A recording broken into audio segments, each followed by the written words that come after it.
जानिए इजरायली सेना ने कैसे राफा को अब टारगेट किया। गाजा में दर्जनों इमारतों को टारगेट किया गया है। राफा में इजरायली सेना की घेराबंदी शुरू हो चुकी है। ये देखिए फिलहाल तस्वीरें उन इलाकों की जहां पर इजरायली सेना फिलहाल ऑपरेशंस को किस तरीके से अंजाम दे रही है, और यही वजह है कि अब राफा में ही इजरायली सेना की घेरेबंदी की शुरुआत को लेकर खबर बड़ी है।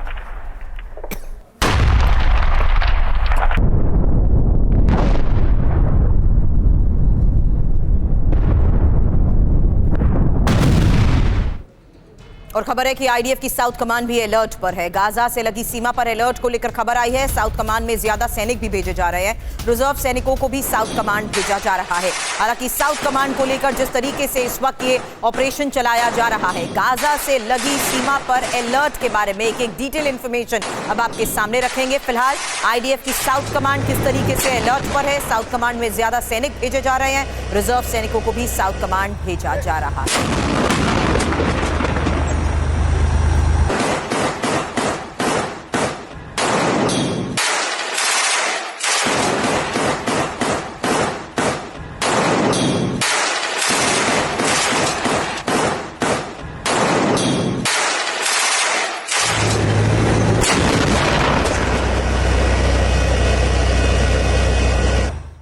एक और बड़ी खबर आई, आईडीएफ ने गाजा कमान को अलर्ट किया है। युद्ध के लिए तैयार रहने को कहा गया है। आईडीएफ कमांडर्स को सचेत किया गया है।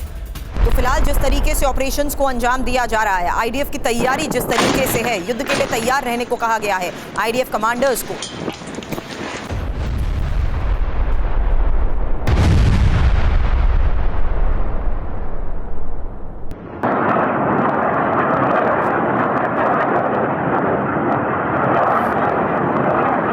और खबर आई है इजरायल में गाजा पर हो रही उच्च स्तरीय बैठक को लेकर भी, जहां इजरायली रक्षा मंत्री इस बैठक में मौजूद रहे।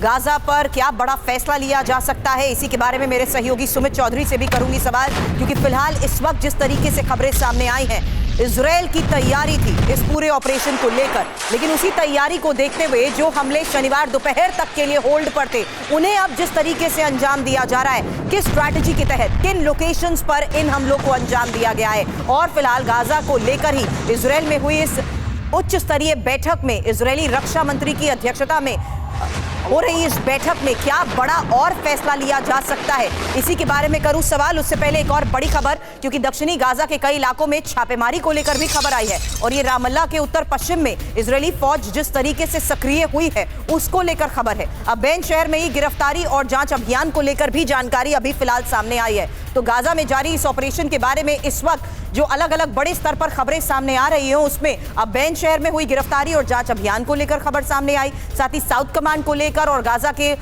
ऑपरेशन जिस तरीके से चलाए जा रहे हैं उसको लेकर हो रही उच्च स्तरीय बैठक के बारे में भी फिलहाल एक खबर हमने आपको बताई। लेकिन क्यों नेतन्याहू गाजा में फिर से ऑपरेशन की शुरुआत कर रहे हैं, यही सबसे बड़ा सवाल है। इस बारे में एक डिटेल इंफॉर्मेशन वजह सबसे पहले आपको बताते हैं। आईडीएफ का ये जो ऑपरेशन गाजा पार्ट 2 है, इसके बारे में खबर जानिए, क्योंकि हमास के बचे हुए कमांडर आईडीएफ का जिस तरीके से सिरदर्द बन चुके हैं। इजरायल के पास खुफिया जानकारी हमास फिर से मुश्किल खड़ी कर सकता है। हमास के कमांडर इजरायल पर नए सिरे से हमले की साजिश रच सकते हैं। आईडीएफ के ज्यादातर कमांडर फिर से ऑपरेशन शुरू करने के पक्ष में भी हैं, और इजरायल ने फिर जंग छेड़ी तो पहले से ज्यादा लोगों के मारे जाने की आशंका भी है। हालांकि सीज फायर के बाद लाखों लोग वापस गाजा लौटे हैं, और 19 जनवरी को इजरायल ने जिस तरीके से सीज फायर किया था, उसी सीज फायर के आधार पर सुमित पिछले कई घंटों से हम शनिवार दोपहर तक की उस डेडलाइन के बारे में चर्चा कर रहे थे, ट्रंप का बयान सामने आने के बाद। लेकिन अब अचानक पिछले कुछ घंटों में क्या हुआ, और कौन कौन सी ऐसी क्रूशियल लोकेशंस हैं जहां पर फिलहाल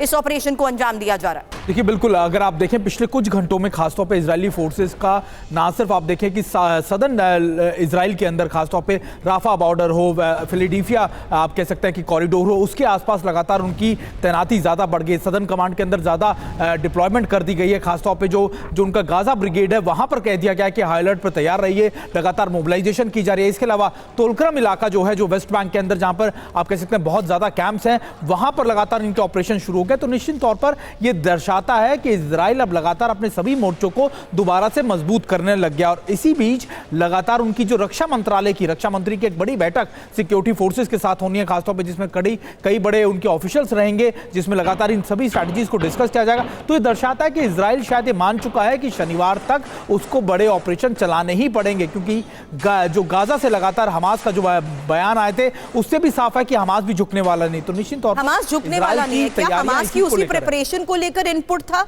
जो कुछ और घंटों का इंतजार नहीं किया गया और ऑपरेशन की शुरुआत पहले हो गई? ये सवाल इसलिए कर रही हूं क्योंकि सुमित, एक और खबर है, युद्ध की आशंका से कैसे हमास सहमा हुआ है। हमास नेतृत्व को आशंका है कि उसके बचे कुचे टॉप कमांडर्स को भी वैसे ही निशाना बनाया जा सकता है जैसे हिजबुल्लाह के लड़ाकों को निशाना बनाया गया था। इसलिए हमास ने अपने लड़ाकों को अलर्ट कर दिया, सचेत कर दिया। हमास ने अपने लड़ाकों को अगले 4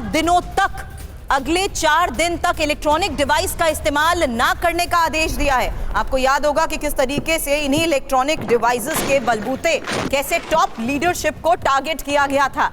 क्या इसी को देखते हुए अब फिलहाल ये चेतावनी और ये आदेश जारी किया गया है कि हमास के लड़ाके अगले 4 दिन तक इलेक्ट्रॉनिक डिवाइस का इस्तेमाल ना करें, जिसमें मोबाइल फोन और पेजर तक शामिल बताए जा रहे हैं। करीब 3 महीने पहले इजराइल ने हिजबुल्लाह के कमांडर्स के पेजर में एक साथ धमाके किए थे, जिस बात का मैं अभी जिक्र कर रही थी। कईयों की जान गई थी। हमास को आशंका है कि उसके लड़ाकों को भी ऐसे ही मारा जा सकता है, इसीलिए लड़ाकों को इलेक्ट्रॉनिक डिवाइस से दूर रहने को कहा गया है। अब नेतन्याहू ने गाजा के खिलाफ दूसरी जंग का आगाज कर दिया है। आखिर क्यों इजराइल गाजा में फिर से युद्ध शुरू करने पर आमादा है? इंफॉर्मेशन आपके सामने। गाजा युद्ध पार्ट 2 को लेकर आईडीएफ के टारगेट में है क्या? आईडीएफ अभी भी हमास को नेस्तनाबूद नहीं कर सका है। पूरे गाजा में अभी भी हमास का टेरर नेटवर्क है और हमास के लड़ाके इजराइल से लोहा लेने को भी तैयार है। हमास के कोर कमांडर्स अभी भी मैदान में लड़ रहे हैं। हमास की इंटेलिजेंस विंग को तबाह नहीं कर सका है इजराइल, और हमास का हथियार भंडार भी इजराइल का सिरदर्द बना हुआ है। सुमित, ये चर्चा तो हम करते थे, हमास के खात्मे की बात पिछले 7 अक्टूबर पर हुए हमले के बाद से कही जा रही है, लेकिन बावजूद इसके हमास का बेस इतना स्ट्रांग है कि खंडर में तब्दील हो चुके इलाकों से भी वो ऑपरेट करते हुए इजराइल के लिए सिरदर्दी बना था, है और बना रहेगा। देखिए, बिल्कुल ऐसा नहीं कि इजराइल ये मान चुका है कि हमास खत्म हो चुका, और हमास खत्म भी नहीं हुआ। सीज फायर का जिस तरह ऐलान हुआ उसी दिन हमने देखा कि हमास के जो लड़ाके थे लगातार वो सड़कों पर घूम रहे थे।